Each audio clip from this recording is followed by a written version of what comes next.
Gotta stop him. There's always more to the story. You should be ashamed of yourself. And there's always more to say. Don't ever bring that nonsense in here again. When going too far feels closer. Maybe I overdid it. This space thrives on the restricted. This is the Restricted Area with Robert Guerra.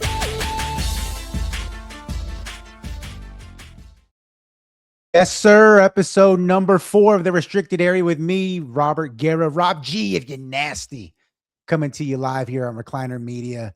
Shout out again to everybody over there giving me this opportunity to take this ride with you and share my thoughts on all the biggest headlines in the world of sports. Now, obviously, by the time you're listening to this, you're going to be knee-deep in baseball or knee-deep in the tournament. And one thing I figured out here in the first 3 episodes is trying to project what people are going to be talking about. It doesn't always work out because by the time you listen to the podcast, like last week, I talked about AJ DeBanza and he was already eliminated. You know, I talked about Darren Peterson. He was already eliminated. So I look real stupid. So thank you, America, for helping me see the light.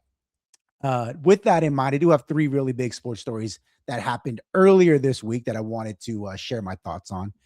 And the first thing we're going to start off with is in the NFL, because as I'm sure you know, a woman has filed a civil lawsuit against Rams superstar wide receiver Puka Nacua for allegedly, again, keyword here being allegedly saying F all the Jews and later biting her on the shoulder so hard he left some teeth marks.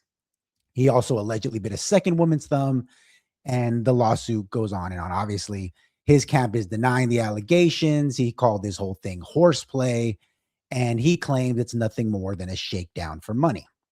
So it's really a classic he said, she said situation. Now, realistically, we're being honest, nothing is going to come from this, right? You know, either they're going to mediate and they're going to settle out of court for some nondescript amount, or the whole thing's going to get dropped because it turns out she was being, you know, untruthful, what have you, right? So realistically, this is not a big deal in the grand scheme of things. But here's the problem.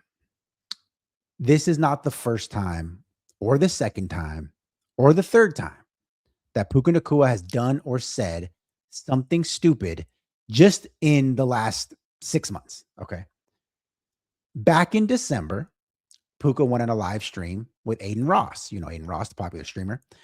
He was performing what they determined to be an anti-Semitic hand gesture that he was planning to use as part of a touchdown celebration. Now, he got some blowback, obviously. And then he had an issue, an apology. You know, Sean McVay even came out, I believe, after that upcoming game. And, you know, he said, we know Puka. We love Puka. We know his heart. He's not that kind of a guy. He didn't understand what he was doing. So it's like, okay, no harm, no foul. He got duped by Aiden Ross into doing something he didn't fully understand, right? After that, Puka Nacua went on another live stream and said that some NFL referees rig or botch games by deliberately making calls just so they can get on TV, basically suggesting in so many words, the NFL is rigged and it's these NFL officials, these zebras who are determining what is okay and what isn't. Obviously, I had to apologize for that one. After that, he goes on another live stream. Maybe the guys should stay off the live stream. That's just, you know, just my 2 cents. And he says with a straight face, concussions are not real. I don't know if you know this, but there was an entire movie made about the investigation into concussions in football. I believe it was actually called Concussion. Okay. The NFL has gone through leaps and bounds, paid out a lot of money because of the concussion problem in football. In fact, the reason why guys like Romeo Dobbs and so many others wear these weird Guardian caps that look ridiculous on television is because it helps to protect you from, you guessed it, concussions. Okay. And then after that, most recently, before this last incident, after the Super Bowl, he gets drunk, throws out a tweet, taking a shot at Sam Darnold, who you recall had just beaten the Rams in the NFC Championship game. Kind of, you know, not that crazy. Yeah, I mean, people get drunk and fire off tweets all the time. You ever heard of a drunk text? Well, he just did a drunk tweet. Like, it is what it is. Now, again, alone, none of these things are that serious. None of these things are that egregious. They're all minor.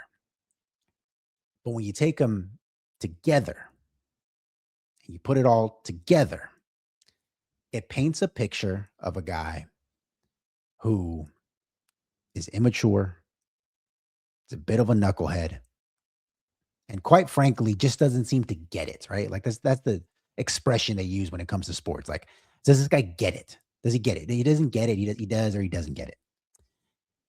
And ordinarily, you would say it's not a big deal. He plays football. Football is a violent sport. There's plenty of guys doing much worse things in the NFL, and these teams seem to be just fine with it. Here's the problem. All of these things, again, independently, not that big of a deal. Together, become a big deal because Puka is entering the last year of his deal. And given what we saw JSN get earlier this week, is reportedly looking for an extension in the neighborhood of $40 to $45 million a season. Big money, top dollar. And just based on talent, it should be a no-brainer, right? He's coming off 700 yards, 11 total touchdowns. He's the best player on the team. He's only 24. His best football is in front of him. He's one of the rare wide receivers who blocks in the run game. Like, he is a fantastic football player. But when a guy makes dumb decision over and over and over, and he's forced to apologize for said dumb decision over and over and over, you have to at least question, are we sure he's worth the investment? Are we sure he's worth giving out $150 million? You got to consider it, right? Maybe the Rams know this, and maybe that's why they were sniffing around A.J. Brown a few weeks ago, despite already having the best wide receiver duo in football, okay, between Puka Nacua and Devontae Adams. So my question then becomes, why not put Puka on the block? I'm not saying you have to trade him, but why not float his name out there around the league? See what you can get. Could you get 2 firsts? Maybe. Could you get a first and a second? Probably, given his age and his production, absolutely. And then here's the other thing. This has to be factored in as well. The Rams front office has an eye for talent that few teams can match. Like, maybe it's them and the Eagles, and that's about it. The Rams have hit on mid and late round picks at a higher rate than anybody in football. Now, part of that is because they trade their first round picks every year. I think they've only made 1 first round pick in like a decade. But if you look at their rosters, like, hey, they got Puka in the 5th, Kyron Williams in the 5th, Kobe Turner in the 3rd, Byron Young in the 3rd, Quentin Lake in the 6th. Like, the list goes on and on. If you look at their roster, it's loaded with guys taking 3, 4, 5, 6, 7.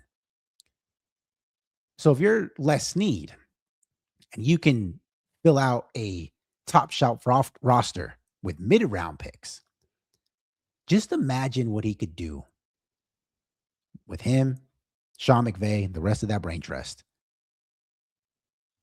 with 2 additional firsts.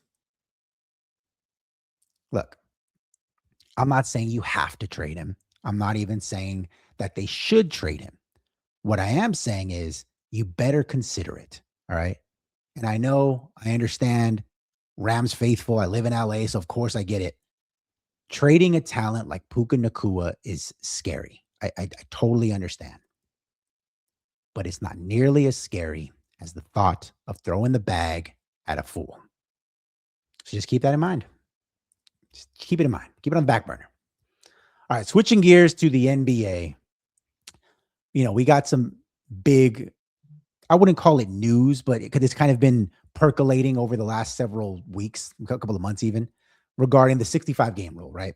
So as you know, Cade Cunningham suffers a collapsed lung. He's expected to miss the rest of the regular season, which would then make him ineligible for the MVP, All-NBA, and all the other awards because he's not going to reach the 65-game threshold.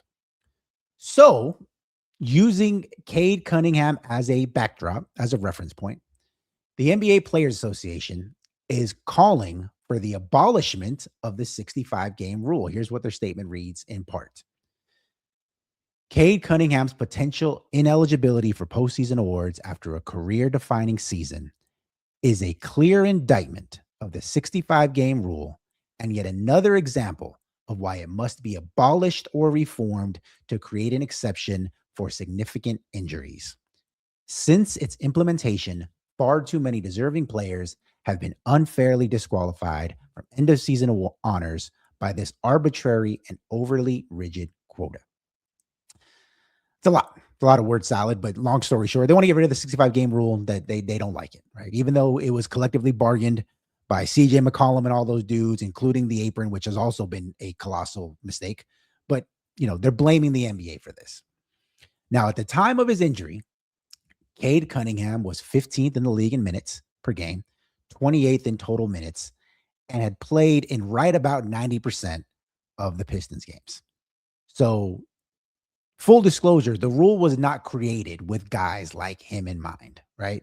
Guys who are actually playing on a night-to-night basis, guys who are playing heavy minutes for their team. It wasn't made for Cade Cunningham, right? It was made for guys like Kawhi Leonard, LeBron James, Anthony Davis, dudes like that who would, 3 games in 4 nights, I'm going to skip one. Back to back, I'm not playing one. Like that's what they were worried about. But even with guys like Kawhi and LeBron AD, like other than Kawhi's like the exception to this whole thing. It really wasn't as rampant as you might expect. It was more few and far between. And to be quite honest, the only reason why the NBA was so upset about it is because occasionally it would happen during a national televised game. And they didn't really care if it was, Pistons Magic on a Wednesday. Like they didn't care about that. What they cared about when it was, Lakers Celtics on a Friday night. Like that's when it was an issue. So in an effort to appease the league's TV partners, Adam Silver and the NBA effectively neutered the guys and gals that they have entrusted to tell the story of the league, that they have trusted to tell the story of the league for about 50 years now. To which I ask Adam Silver and the brain trust there in the NBA, how could you trust someone like Chris Broussard, friend of the show, who's going to be coming on here in a couple of weeks, maybe even next week, we'll see. How could you trust someone like Chris enough to vote on awards that affect players' long-term legacies? Because that is a legitimate thing.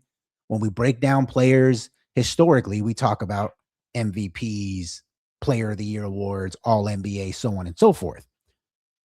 So you trust someone like Chris to vote on awards that affect the legacies and millions of dollars in salary. Because if you just mentioned Cade Cunningham, the reason why it's not as bad as it could be with him missing out on All NBA is because he made All NBA last year. Thus, he got the Supermax deal. But if he hadn't, then it'd be a big issue. So you trust Chris to vote on awards for legacy. You trust Chris to vote on awards for money. But you don't trust him enough to allow him to use his discretion when a player plays less than 65 games. Make that make sense.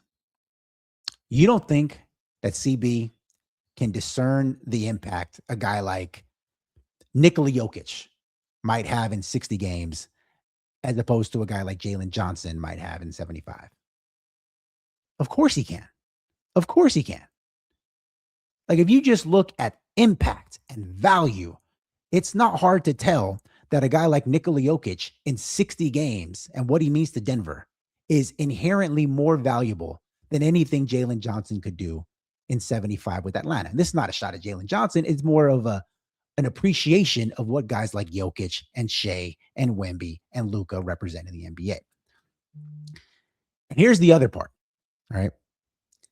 65 games, which is the threshold here, represents right around 79% of an 82-game season. All right. Here's a fun fact.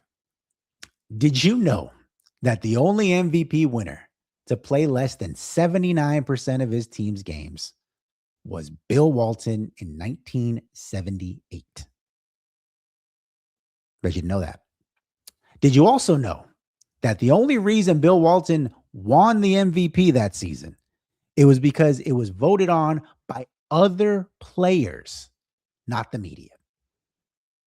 Other players who are inherently biased, even if they are, you could say more well-informed than the media.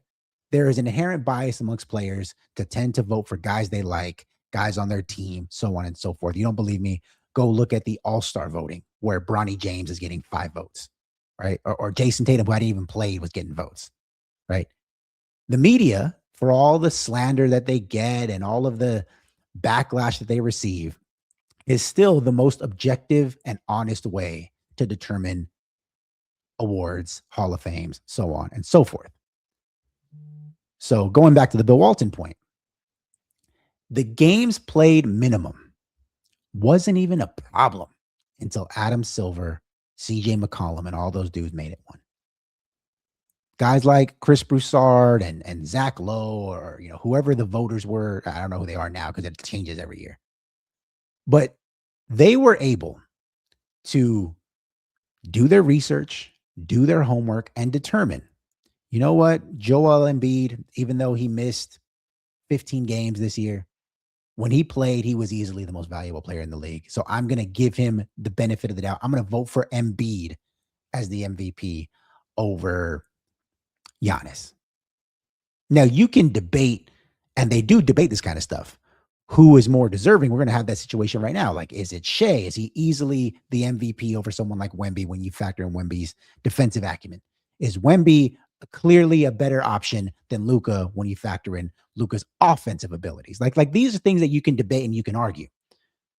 But to say that these guys and gals, the voters, cannot look at a stat sheet and a games played ledger and determine whether or not a player has been more valuable in 60 games than another player has been in 80 games, then what are we even doing here?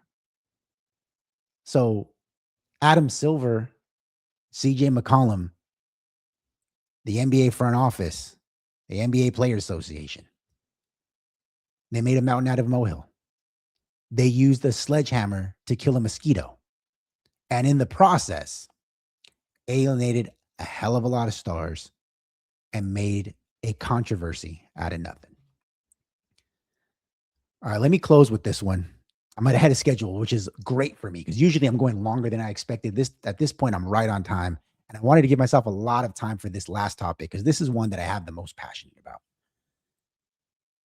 Scottie Pippen continues his blood feud with Michael Jordan. In case you haven't seen it yet, Scottie appeared in a commercial for Mr. Pibb that was released earlier this week.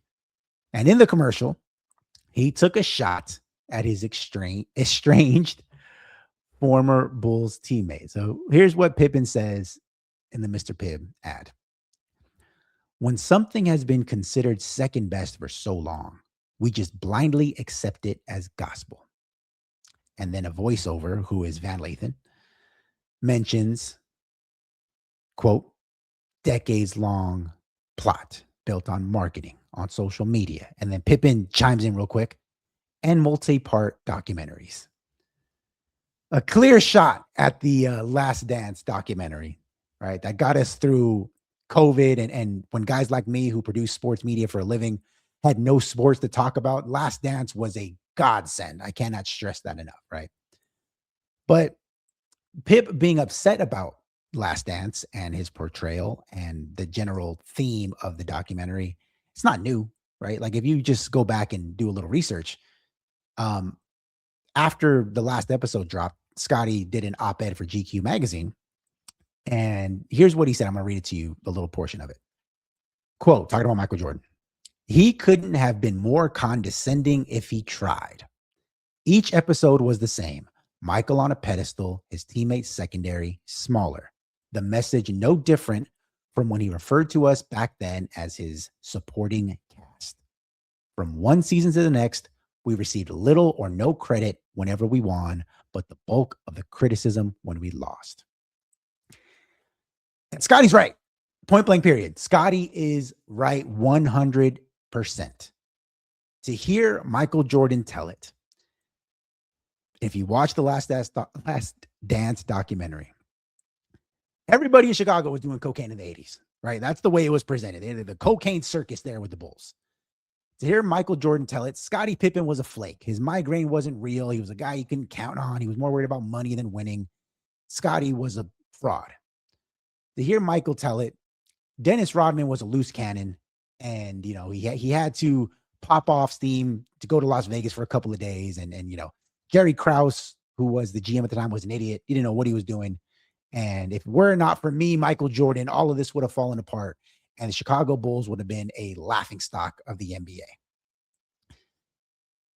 Just completely ignoring that Scottie was 7-time All-NBA, that Scottie is a top 75 player all time. Completely ignoring that Dennis Rodman is arguably the greatest rebounder and the greatest defender the NBA has ever seen. Completely ignoring that Jerry Krause was regarded as the best GM of the decade during that time for what he did, plucking Scottie out of an unknown college, plucking Tony Kukoc from overseas, making shrewd move after shrewd move, replacing Horace Grant with Dennis Rodman. But no, to hear Michael Jordan tell it, all of these guys were nothing more than a weight at my ankles that I had to drag through the abyss to get these championships. And you know what? People forget about this. Scottie wasn't the only one that The Last Dance pissed off. Look it up. Bill Cartwright, Craig Hodges, Ron Harper, John Paxson.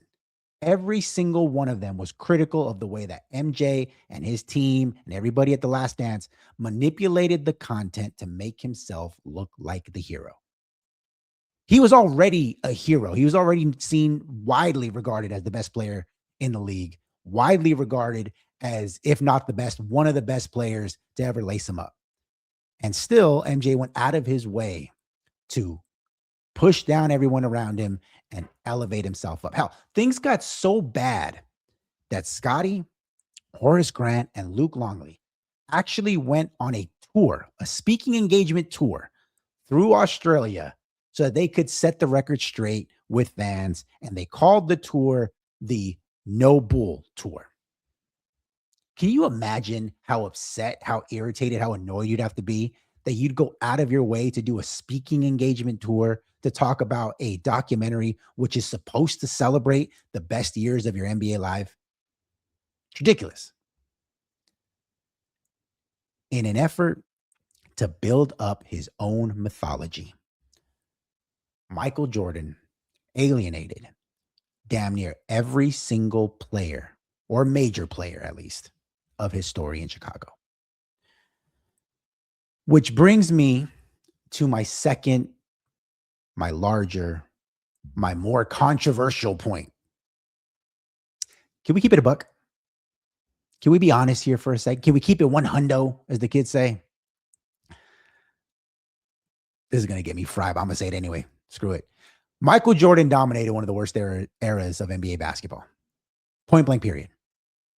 The 90s was watered down. Watered down worse than a drink at your favorite Vegas nightclub, right? All of it because of expansion. Look it up. Between 1988 and 1995, the NBA added 6 teams to the league: Hornets, Heat, Magic, Wolves, Raptors, Grizzlies. In the 30 years since then, they've added 1. Okay. Now you might say, well, Rob, you're just being a hater, right? Because you didn't get to see prime Michael. You didn't get to see the Black Cat. You didn't get to see Black Jesus dominate the basketball court. Well, I did. I mean, I saw the second half of the 3P and I saw all the Wizard years. So take that for what you will. But it's not just me that's saying it. All right. Here are direct quotes from some of the big names in basketball of that era. Larry Bird, quote, "Expansion teams have really hurt the league. It's depleted some of the talent." Dennis Rodman, who won rings with Michael on those Bulls teams, says, quote, "This league is so filtered and watered down, we can beat anybody with our eyes closed, pretty much." Jerry Sloan, who coached against Michael in the finals with the Utah Jazz, quote, "You look at the overall picture, it is diluted." That's not me. That is a top 10 player of all time, arguably the greatest rebounder defender ever, and an NBA head coach who was one of the great coaches of his time and had coached in the finals on several occasions. Okay. That is not me, some random no-name dude who produces shows on Fox Sports Radio and hosts a podcast on Recliner Media. Like this is them, not me saying that. And full disclosure, I believe, personally, my opinion, Michael Jordan is the greatest of all time. I do. I have him first overall. In case anyone's asking, my top 5 in order: Michael, LeBron, Kareem, Kobe, Duncan, Magic, and Bird right after that. That's me. That's my opinion. You can argue with me. We can debate it, whatever. But that's my opinion. In my opinion, the eye test and the accolades back up the fact, to me, that Michael Jordan is the greatest of all time. But again, if we're going to keep it a buck, if we're going to be honest, we're going to keep it 100.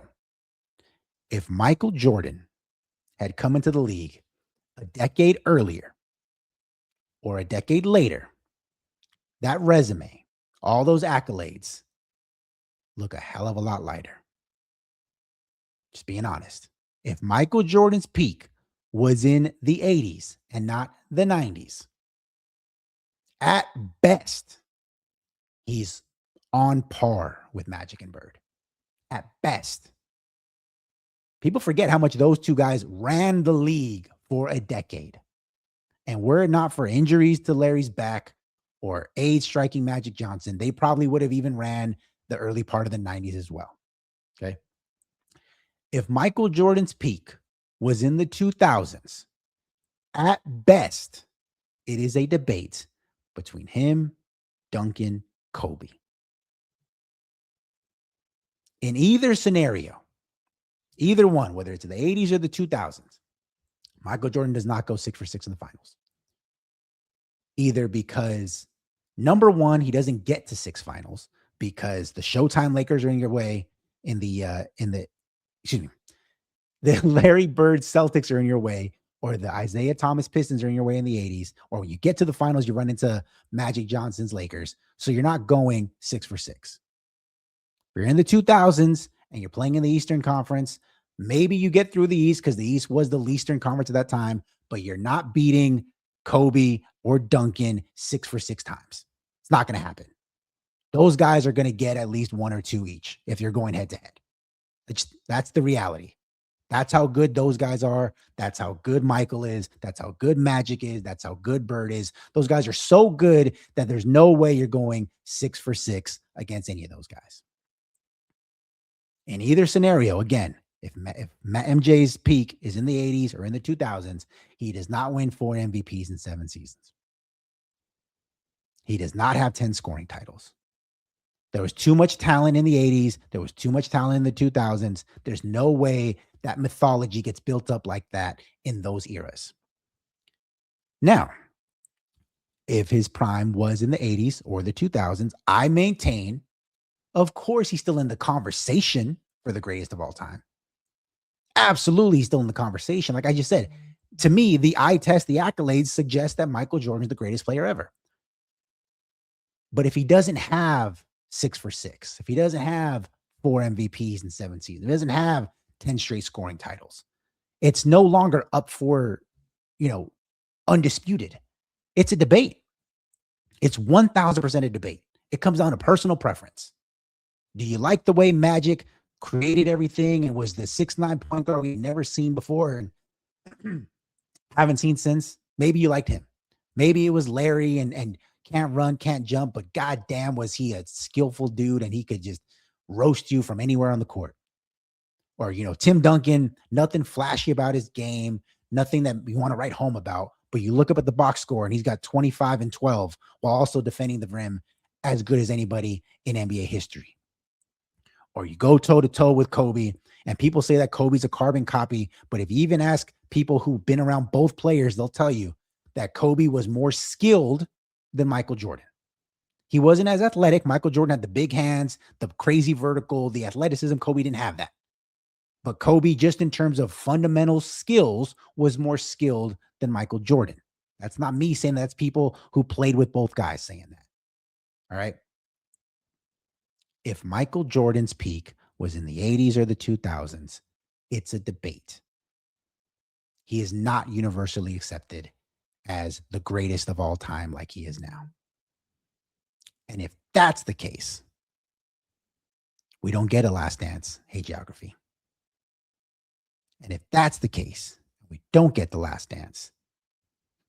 Maybe Michael and Scottie are still friends. Who knows? It's funny the way things work out. All right, that's it for me. Episode number 4 of the restricted area. Robert Guerra, Rob G, if you're nasty, enjoy the tournament. Enjoy the first week of baseball. Peace out.